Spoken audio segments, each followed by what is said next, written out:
Vous avez certainement entendu de la part de vos pasteurs ou autres autorités spirituelles que vous devez aspirer, marier une personne chrétienne, quelqu'un qui aime Dieu plus que vous. Mais est-ce que c'est une recommandation biblique?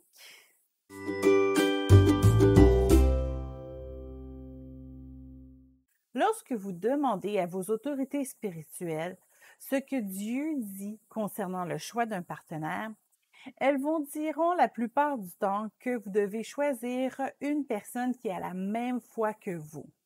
Elles citeront sûrement le verset 2 Corinthiens 6,14 « Ne vous mettez pas avec les infidèles sous un joug étranger.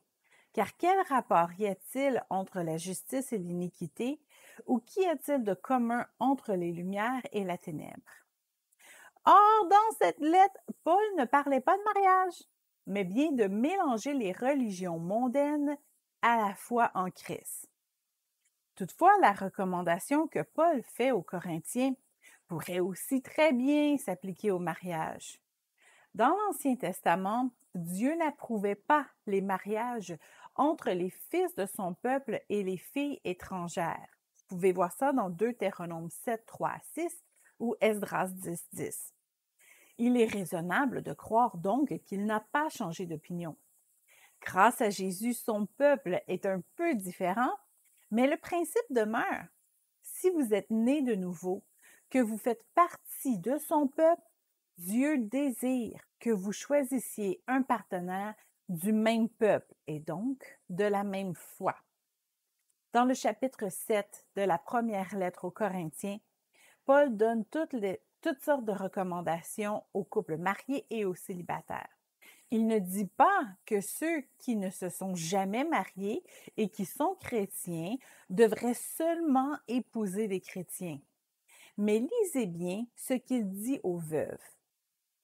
Une femme est liée aussi longtemps que son mari est vivant.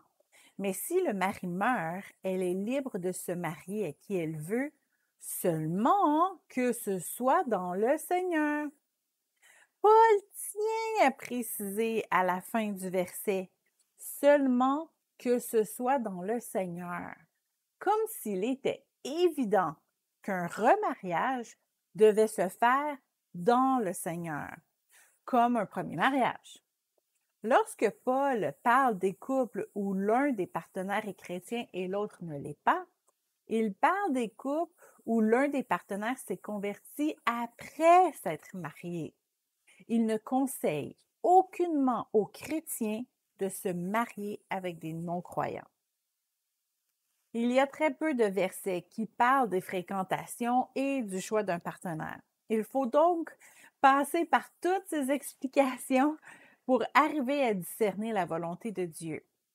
Mais si ces quelques versets ne vous convainquent pas, voici quelques raisons logiques. Si vous êtes tous les deux à l'écoute du Saint-Esprit, vous aurez l'arbitre parfait lors de vos conflits. Vous avez un point de désaccord? Vous allez aller tous les deux en parler avec Dieu, chacun de votre côté.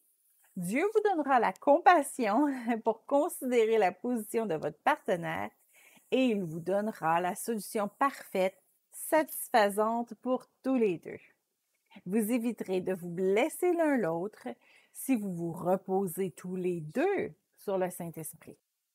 Lorsque Dieu vous donne une parole particulière ou lorsque vous découvrez une vérité intéressante dans la Bible, vous devenez si joyeux que vous voulez la partager.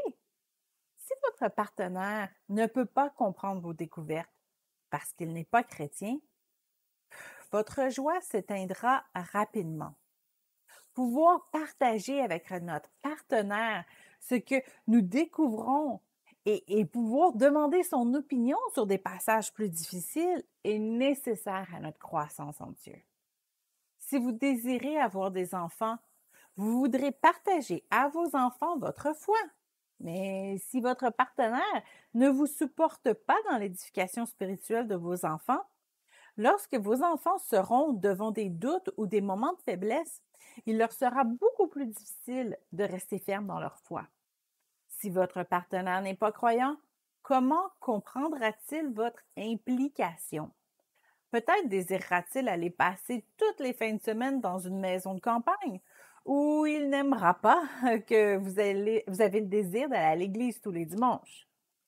Et si votre foi est très importante pour vous, vous passerez certainement plus d'une journée à l'église.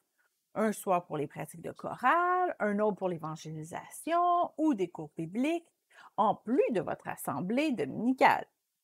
Si votre partenaire ne partage pas votre foi, votre implication sera le sujet de grandes disputes dans votre couple. Garder les relations sexuelles pour le mariage seulement est une exigence déjà difficile à respecter pour les célibataires chrétiens. La bataille entre la chair et l'esprit est souvent très intense, même pour ceux qui sont fermes dans leur foi. Alors, imaginez ceux qui n'ont aucune relation avec Dieu. Comment le Saint-Esprit pourra-t-il les convaincre sur ce point? Ce sera certainement un des grands points de discorde. Vous avez été sauvés pour étendre son royaume, pour faire de toutes les nations des disciples.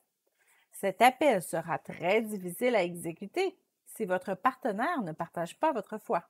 Il y a probablement d'autres raisons très logiques qui vous viennent en tête.